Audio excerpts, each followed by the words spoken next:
Eh, Assalamualaikum warahmatullahi wabarakatuh. Anak-anak, marilah kita bersama-sama pada kegiatan PNS ini untuk membahas tentang kegiatan materi cara belajar efektif. Anak-anak, bahwa belajar itu harus menggunakan strategi, ya, strategi dalam belajar supaya kita dalam belajar menjadi efektif dan efisien. Kali ini Bapak akan menyampaikan tentang belajar efektif menggunakan pendekatan yang disebut dengan metakognitif yang dikemukakan oleh Joseph Prank.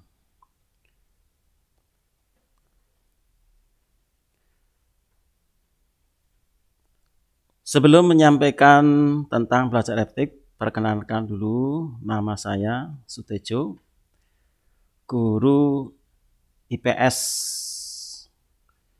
untuk kelas 7 sekaligus wali kelas 7C. Barangkali ada anak-anak yang kelasnya 7C, maka saya adalah sebagai wali kelas 7C. Nah, ini kita lanjutkan, ya. Apa pentingnya memiliki sikap dan kebiasaan belajar yang efektif dan efisien?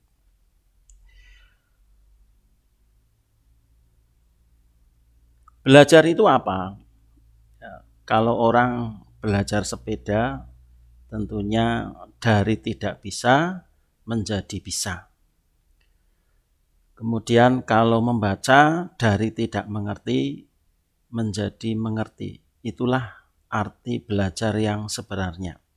Sehingga belajar itu membawa suatu perubahan dari tidak tahu menjadi tahu. Kalau kalian belajar tapi tidak ada perubahan, berarti ini belum belajar. Ya.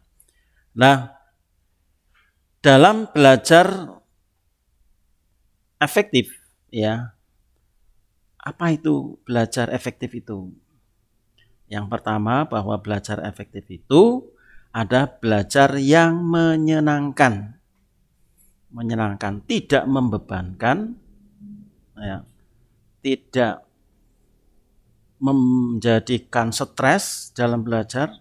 Kalau belajar itu menjadi stres, berarti belajar itu tidak menyenangkan. Kemudian yang kedua, belajar itu terjadwal dengan baik. Artinya bahwa kalian dalam belajar itu ada tahap-tahap, ada waktu-waktu yang digunakan dalam kegiatan belajar. Sehingga belajar itu akan dilakukan secara terus-menerus dengan waktu yang sudah ditentukan. Teori belajar mengatakan bahwa 3 kali 2 itu lebih baik daripada 2 kali 3. Artinya apa? Bahwa belajar itu menjadi sering belajar itu lebih baik daripada banyak materi yang dipelajari tapi tidak terjadwal, tidak rutin. Nah, ini tidak baik. Makanya, ya, tidak usah lama-lama kalian belajar, ya. Tapi yang penting rutin. Misalnya setelah bar maghrib, ya, setelah maghrib kalian belajar sampai jam 7, sampai isya, sudah. Tapi dilaksanakan rutin. Dan di situ ada perubahan. Nah, ini lebih baik daripada kalian belajar besok ada ulangan semalam suntuk. Nah, itu tidak ada manfaatnya. Ya, jadi ini memerlukan pembiasaan yang baik. Nah, kalau misalnya pada waktu setelah maghrib tidak ada waktu, mungkin setelah isya. Dan itu dibiasakan secara terus-menerus dan menjadi watak dan karakter untuk belajar. Nah, ini yang bisa membawa kalian mencapai hasil yang maksimal. Nah, itulah yang disebut dengan belajar efektif, ya. Makanya mari kita bersama-sama belajar untuk bisa menjadi belajar yang efektif itu yang seperti apa. Kemudian mengapa siswa perlu memiliki sikap belajar yang efektif dan efisien? Ya. Karena apa? Karena dengan belajar yang efektif dan efisien akan bisa mewujudkan suatu keberhasilan dan akan bisa mencapai kesempurnaan.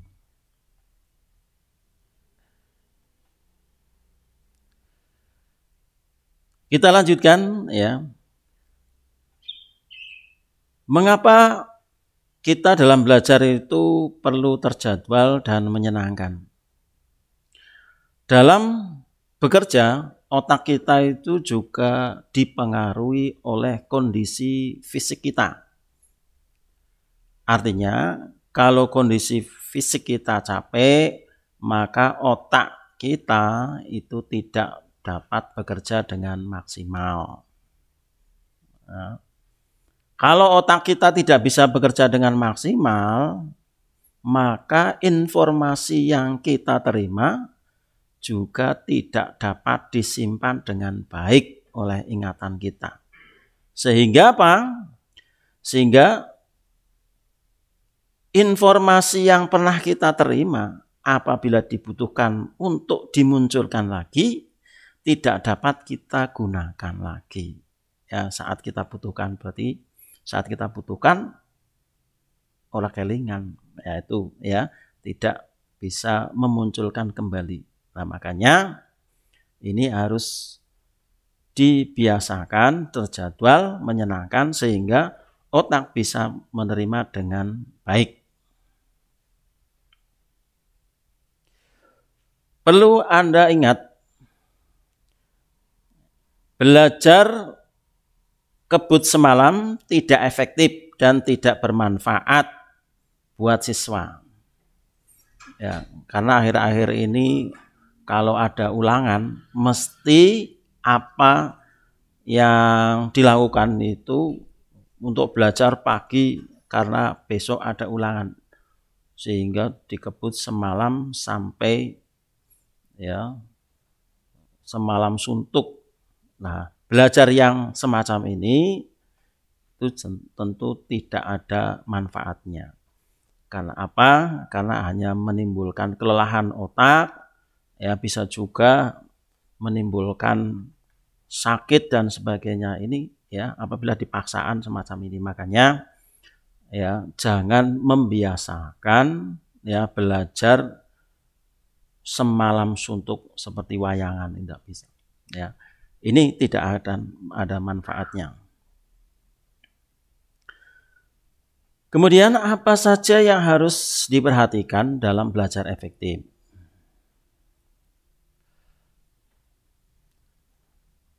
Anda perlu mengoreksi diri Anda sendiri.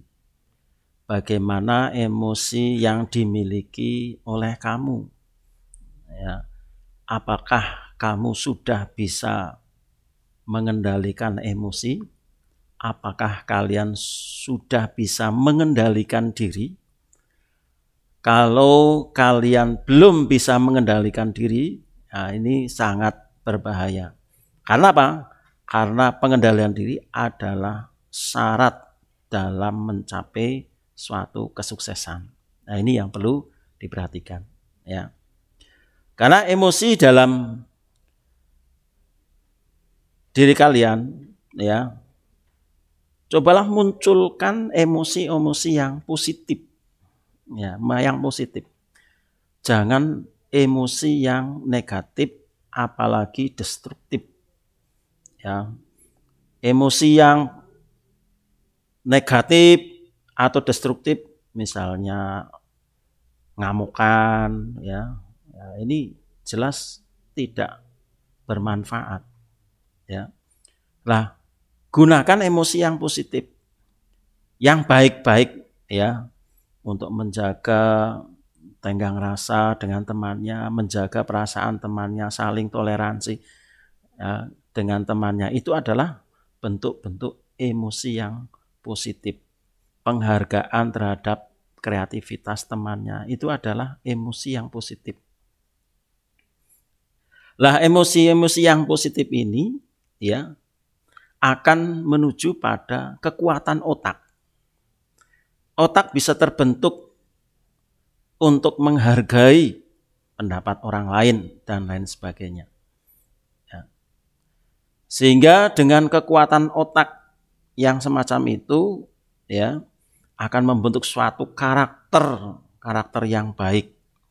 Nah, karakter yang baik inilah yang akan menuju keberhasilan di masa yang akan datang. Nah, itu yang perlu kalian sadari. Sehingga keberhasilan itu akan mengangkat diri kalian, kehormatan diri. Bahwa orang yang bisa mengendalikan emosinya, ya, memiliki kecerdasan yang luar biasa sehingga menuju satu keberhasilan dan nantinya akan menjadi kehormatan pada dirinya. Nah, ini yang perlu Anda perhatikan. Jadi bahwa emosi yang positiflah yang harus dikembangkan.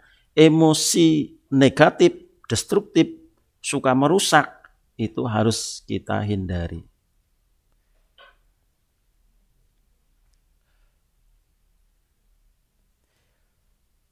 Kira-kira bagaimana pendapat, ya, Anda sendiri?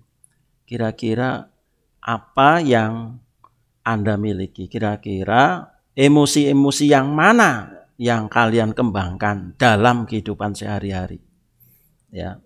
Jadi pengendalian diri dalam memanage emosi perlu dilakukan. Sehingga akan terbentuk suatu karakter dirimu yang lebih baik. Ciptakan minat dalam dirimu dengan bertanya, apa manfaat bagi kamu? Apa yang manfaat?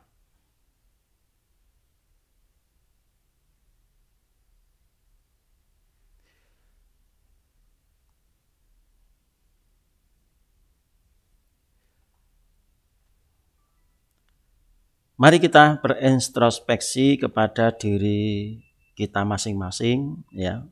Temukan jati diri kalian, perhatikan diri kalian, bagaimana gaya belajar kalian selama ini. Kira-kira cara-cara yang dilakukan dalam belajar kamu itu seperti apa sih? Apakah kamu suka mencoret-coret ketika bicara di telepon? Apakah kamu bicaranya dengan cepat? Apakah kamu lebih suka melihat peta daripada mendengar penjelasan? Kalau ini semua kamu lakukan, maka gaya belajarmu adalah visual. Jadi kalian itu harus melihat secara langsung. Atau mungkin yang lain, gaya belajar kamu seperti apa? Apakah kamu suka berbicara sendiri pada saat kamu belajar? Apakah kamu menyukai ceramah atau seminar daripada membaca buku? Apakah kamu lebih suka berbicara daripada menulis? Maka cara belajar yang demikian itu disebut dengan cara belajar auditorial. Nah, ini yang perlu Anda perhatikan. Jadi gaya belajarmu itu yang seperti apa? Nanti bisa diungkap begitu ya. Kira-kira apa gaya belajar kamu? Kemudian kira-kira apakah kamu itu berpikir lebih baik ketika kamu bergerak atau berjalan? Jadi kalau berpikir itu dengan bergerak atau berjalan itu lebih baik. Apakah seperti itu? Apakah kamu banyak menggerakkan anggota tubuh ketika bicara? Ya. Apakah kamu merasa sulit untuk duduk diam? Suka lari-lari ke sana kemari? Ya. Nah, cara belajar yang demikian itu disebut dengan gaya belajar kinestetik. Ya. Sehingga kalian bisa introspeksi, kira-kira bagaimana cara belajar kalian yang dilakukan, apakah visual, auditorial, atau kinestetik. Yaitu ya menurut pendapat para ahli yang kaitannya dengan gaya belajar. Berapa lama waktu yang kamu butuhkan dalam belajar itu? Kira-kira lama atau sebentar?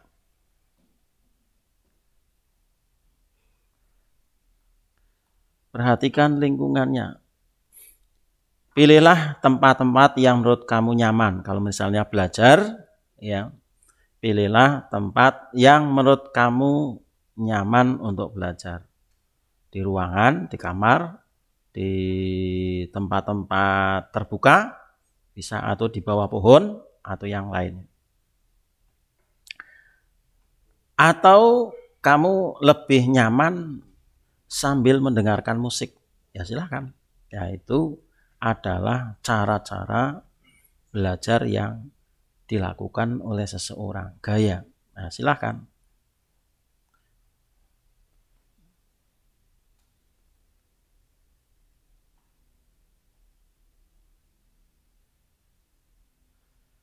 Sehingga dengan adanya semacam itu, ya,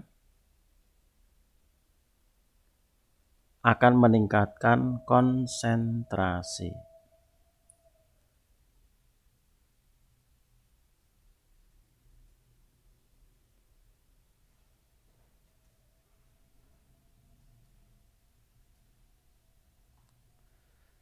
Ada beberapa orang yang kalau mendengarkan musik, denyut nadi dan tekanan darahnya meningkat. Gelombang otaknya semakin cepat, otot-otot meregang. Ini berarti tidak bisa konsentrasi. Tapi dengan musik, ya denyut nadi semakin menurun, gelombang otak melambat, otot-otot menjadi rileks, maka ini adalah yang konsentrasi. Kita lanjutkan mengenai pengaturan jadwal belajar efektif. Yaitu kaitannya dengan pedoman. Perhatikan waktumu, bagaimana kamu menghabiskan waktu. Ya, yang menjadi pedoman yaitu yang pertama adalah perhatikan waktunya. Kira-kira pagi, siang, sore, atau malam. Bagaimana kamu menghabiskan waktu? Ya. Kapan kamu bisa menghabiskan waktu dengan sia-sia? Kapan kamu dapat belajar dengan baik? Nah, ini harus menjadi pedoman dalam pengaturan belajar efektif.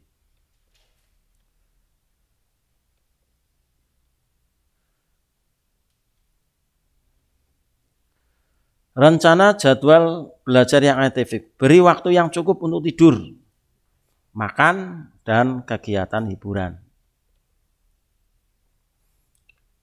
Prioritaskan tugas-tugas yang kalian kerjakan luangkan waktu untuk diskusi atau mengulang bahan sebelum di kelas. Atur waktu untuk mengulang langsung bahan pelajaran setelah kelas. Ingatlah bahwa kemungkinan terbesar untuk lupa terjadi dalam waktu 24 jam tanpa review. Demikian, atas perhatiannya saya ucapkan terima kasih. Wassalam.